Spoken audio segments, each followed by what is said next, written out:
यानंतर थेट पुण्यामध्ये जाऊयात। सलग दुसऱ्या दिवशी पुणे महापालिकेच्या अतिक्रमण विभागाची कारवाई ही सुरू आहे। शहरामधील बार आणि पब मधील अनधिकृत बांधकामावर पालिकेकडून तोडक कारवाई करण्यात येते। काल दिवसभरात 26 हॉटेल्स रेस्टॉरंट यांच्यावर महापालिकेच्या अतिक्रमण विभागाने जोरदार कारवाई केली आहे। काल दिवसभरात एकूण 37,000 चौरस फूट अनधिकृत बांधकाम तोडण्यात आलंय। मुख्यमंत्री एकनाथ शिंदे यांच्या आदेशानंतर पुणे महापालिकेने या संदर्भातली धडक कारवाई केली आहे।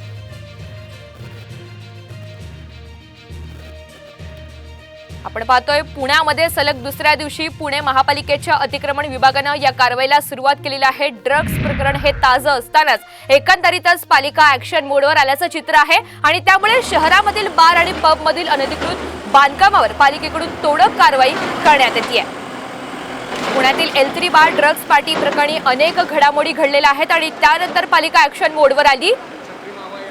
महानगरपालिकाने अतिक्रमण विभागाने पब आणि बारवर कारवाई करत असताना अनधिकृत बांधकाम जे आहे ते पाडलेलं आहे। पुणे शहरातील अनेक मोठी पब आणि बारच्या आज सकाळपासून बानेर बालेवाडी सूस परिसरातल्या अशा प्रकारच्या कारवाई ज्या आहेत त्या अतिक्रमण विभागाकडून सुरू आहेत। कॅमेरामन आदर्श सचिन जाधव, साम टीव्ही न्यूज, पुणे। तर आपण पाहतोय पालिकेने आता ही धडक कारवाई सुरू केलेली आहे। बार पब मधील अनधिकृत बांधकामावर पालिकेने हातोडा चालवलेला आहे आणि पुण्यातील विविध भागांमध्ये सध्या कारवाईला सुरुवात करण्यात आली आहे। काल दिवसभरात 26 बार आणि पब्सवर या संदर्भातली कारवाई करण्यात आलेली आहे।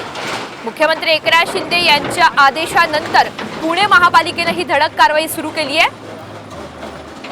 तर पुण्यातील L3 बार ड्रग्ज पार्टी प्रकरण उघडकीस आलेलं असतानाच मॉलमधील ड्रग्ज सेवन करतानाचा सुद्धा पुण्यातील व्हिडिओ समोर आलेला होता आणि यानंतर घडामोडींना मोठा वेग आला। फर्ग्युसन रस्त्यावरील ड्रग्ज सेवन करतानाचा हा व्हिडिओ असल्याचं कळलं आणि त्यामुळे FC रोड परिसरातील काही पब्सवर सुद्धा कारवाई करण्यात आलेली होती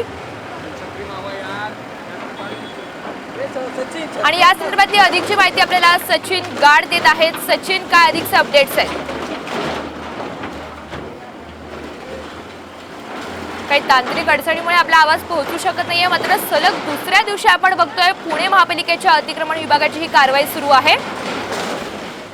पुणे नगर रस्त्यावरील एका मॉलमध्ये सुद्धा 2 तरुणी ड्रग्ज सेवन करतानाचा व्हिडिओ समोर आलेला होता आणि पुन्हा एकदा आपण घटनास्थळावरचा आढावा जाणून घेण्यासाठी सचिन जाधव यांच्याकडे जाऊयात। सचिन, सध्याची काय परिस्थिती? पालिका ॲक्शन मोडवर आली आहे।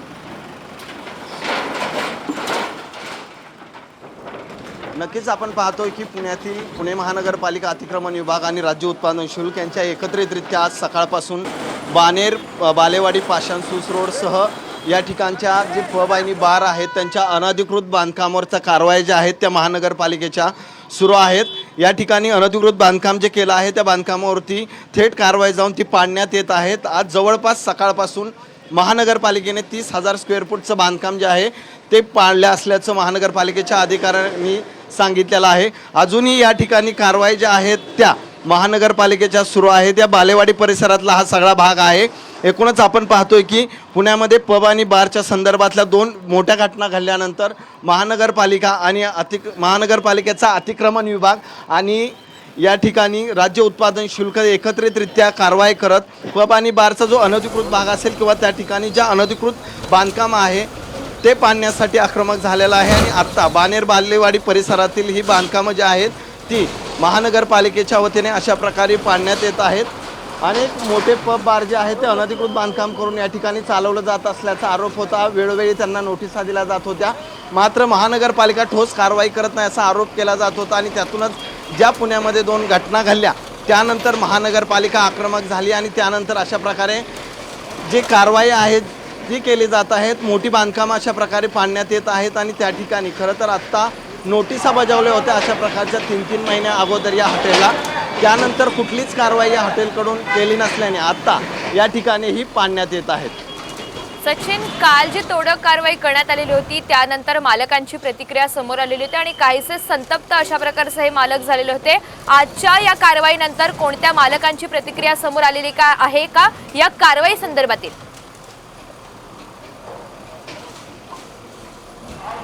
एकूणच आपण पाहतोय की महानगरपालिका ह्या कारवाई करताना 3-3 महिने अगोदर नोटिसा देते आणि या नोटिसा देत असताना त्यांना मालकांना सांगण्यात येतं की तुमचं अनधिकृत बांधकाम आहे, अनधिकृत पद्धतीने हे सगळं सुरू आहे आणि त्याच पद्धतीने खरं तर ते पाडण्यासाठी तुम्हाला कालावधी दिला होता आणि तो कालावधीत न पाळल्यामुळे खरं तर महानगरपालिकेला अशा प्रकारे मोठ्या प्रमाणात कारवाई ज्या आहेत त्या कराव्या लागत आहेत. आपण पाहतोय की ही बालेवाडी परिसरातील इस्को बार म्हणून हे बार आहे आणि या बारचा हा समोरचा भाग आहे जो आत्ता JCBच्या माध्यमातून महानगरपालिका अतिक्रमण विभाग संपूर्ण जमीन उद्ध्वस्त करत आहे. आणि पुण्यातील बार आणि पब जे आहेत ते जर अनधिकृत चालले तर यापुढे अशा कारवाया आत्ता सुरू राहतील असं अधिकाऱ्यांकडून सांगण्यात येत होतं. मात्र अगोदर अशा का कारवाया केल्या नाहीत असाही एक प्रश्न जो सामान्य नागरिकांकडून विचारण्यात येतोय. कारण आत्ता काही घटना झाली तरच प्रशासन जागं होतं का? त्यामुळं एकूणच या ठिकाणी आत्ता पुणे महानगरपालिकाने अतिक्रमण विभाग आक्रमक होत या कारवाई ज्या आहेत ते करत आहे. सचिन, इतर कोणत्या नामांकित बारचा किंवा रेस्टॉरंटचा यामध्ये समावेश आहे? कोणती नावं सध्या पुढे येत आहेत? नक्कीच आपण पाहतोय की हा परिसर जो आहे